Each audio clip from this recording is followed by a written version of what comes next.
नमस्कार।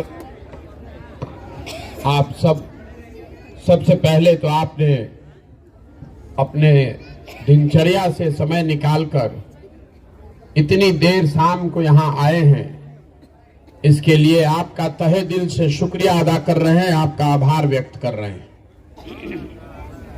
मेरा नाम है प्रशांत किशोर और हम नेता नहीं हैं, जन सुराज कोई दल नहीं है। आपसे हम वोट मांगने नहीं आए। हम बिहार के एक साधारण परिवार के लड़के हैं। हमारे दादा बैलगाड़ी चलाते थे, मजदूर थे। हमारे बाबूजी यहाँ पर डॉक्टर थे। यही सरकारी स्कूल से पढ़कर हम निकले हैं। माता पिता का आशीर्वाद है, ऊपर वाले की कृपा है, जीवन में कुछ हासिल किया है। लेकिन अब तय किए हैं, 10 बरस काम करने के बाद ये तय किया कि अब अगर भगवान ने मुझे कुछ शक्ति बुद्धि दी है तो जिस मिट्टी में जन्मे, जिस बिहार में हमारा जन्म हुआ, जहां हम लोग पले बढ़े, यहां और यहां लोगों की जिंदगी, उसको सुधारने के लिए कोई प्रयास करे। इसीलिए जीवन का सब कुछ छोड़ के ये पदयात्रा शुरू की है। पैदल क्यों चल रहे हैं? ये संकल्प लिया है कि पूरे बिहार में गांव, शहर, कस्बा, देहात, हर जगह पैदल चल के जाएंगे। हम पैदल क्यों चल रहे हैं? हमारे पैदल चलने से आपका कोई फायदा नहीं है। हमारे पैदल चलने से आपकी गरीबी दूर नहीं होगी। हमारे पैदल चलने से आपकी बेरोजगारी नहीं खत्म होगी, आपके बच्चों को पढ़ाई की सुविधा नहीं मिलेगी। हमारे पैदल चलने से आपका नाली गली नहीं बनेगा, आपको अनाज नहीं मिलेगा, आपका पेंशन नहीं मिलेगा। तो हम पैदल क्यों चल रहे हैं? पैदल इसलिए चल रहे हैं कि जिस राज्य, जिस समाज के लोगों की जिंदगी को सुधारना चाहते हैं, कम से कम एक बार जाकर अपनी आंख से देखें कि आप और आपके बच्चे किस दशा में जी रहे। हमने कहानियों में सुना है, पुराने जमाने में जो राजा होते थे वो रात में भेष बदलकर निकलते थे, ये जानने के लिए कि प्रजा को क्या तकलीफ है। लेकिन आज आप और हम जिसको वोट देकर राजा बना रहे हैं, रात का बात तो छोड़ दीजिए, वो दिन में भी आपका सुध लेने नहीं आ रहा है। अगर कोई गलती से आ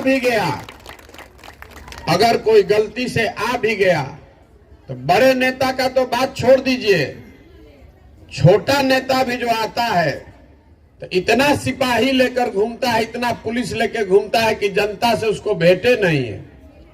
सबको जान का खतरा है, कहता है ऐसा। हम आज 200 दिन से पैदल चल रहे हैं। आप यहाँ रात के 10 बजे यहाँ आकर बैठे हैं। इतनी बड़ी व्यवस्था है, लेकिन इसमें एक भी सिपाही नहीं है। हमको तो 200 दिन में एक कुत्ता भी नहीं काट रहा है। गांव, शहर, हर जगह पैदल ही जा रहे हैं। गांव के जो जगह होते हैं वहीं पर रुकते हैं। हमको कहां कोई मार रहा है? कोई नहीं मार रहा है। नेता सिपाही लेकर ज्यादातर इसलिए चलते हैं कि कहीं आप उससे ये पूछ न दें कि भैया जो तुमने काम कहा था वो काम तुमने किया नहीं। तो ये दुर्दशा है हम लोगों की।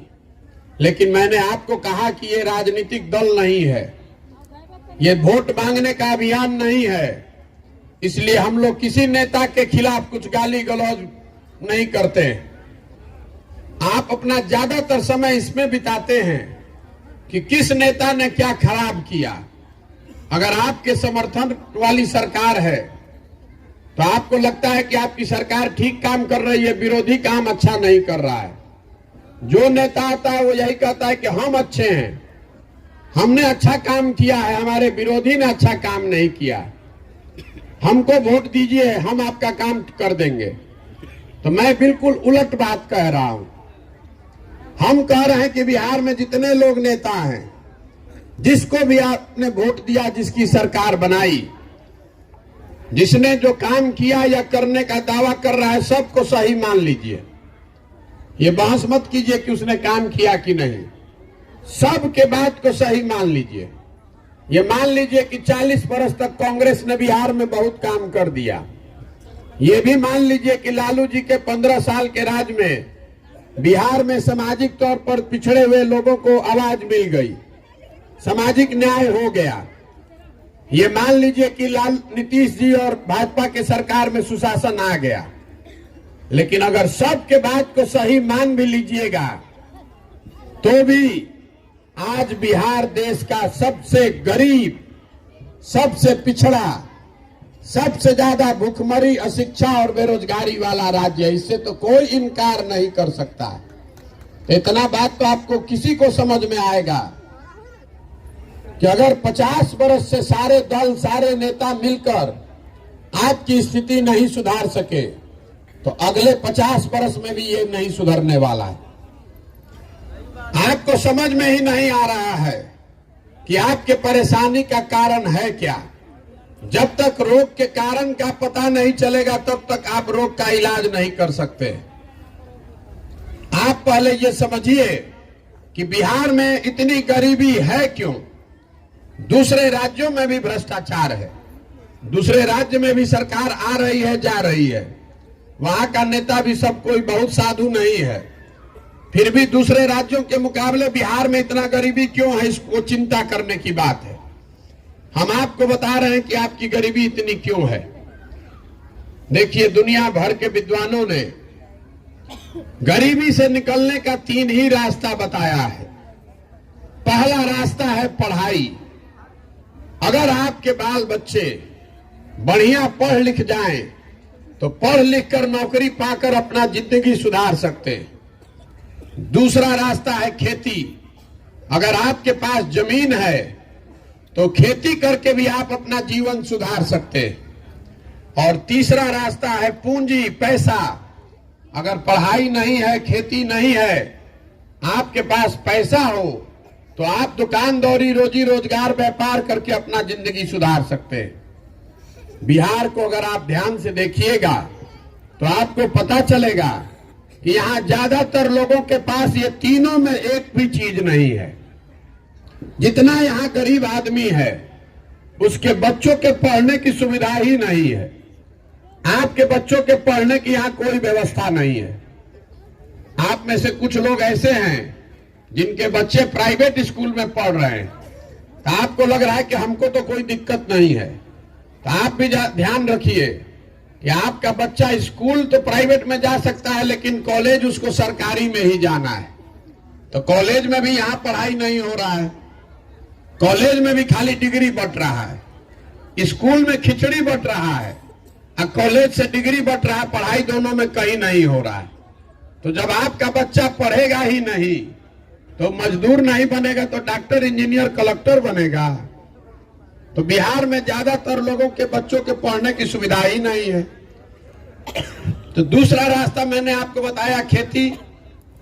मान लीजिए पढ़ाई नहीं था तो खेती से ही कुछ जिंदगी सुधर जाती, वो क्यों नहीं हो रहा है। तो ये बात आप जानिए कि बिहार में जो 100 लोग रहते हैं, 100 में 60 आदमी के पास एक धूर जमीनें नहीं है। यहां 75 साल में भूमि सुधार को लेकर कोई प्रयास नहीं किया गया। नतीजा ये है कि 100 में 60 आदमी बिहार में ऐसा है जिसके पास एक धूर जमीन नहीं है। देश में सबसे ज्यादा भूमिहीन लोग बिहार में हैं। और जो 40 आदमी के पास जमीन है जो खेती कर रहा है, उसमें 35 आदमी ऐसा है जिसके पास 2 बीघा से कम जमीन है। तो जो 2 बीघा से कम जमीन वाले लोग हैं वो खेती जो करते हैं वो कमाने की खेती नहीं है, वो खाने की खेती है। आप उतना ही उपजाते हैं अपने खेत में कि आपका और आपके बाल बच्चे का पेट भर जाए, उससे आमदनी का जुगाड़ नहीं है।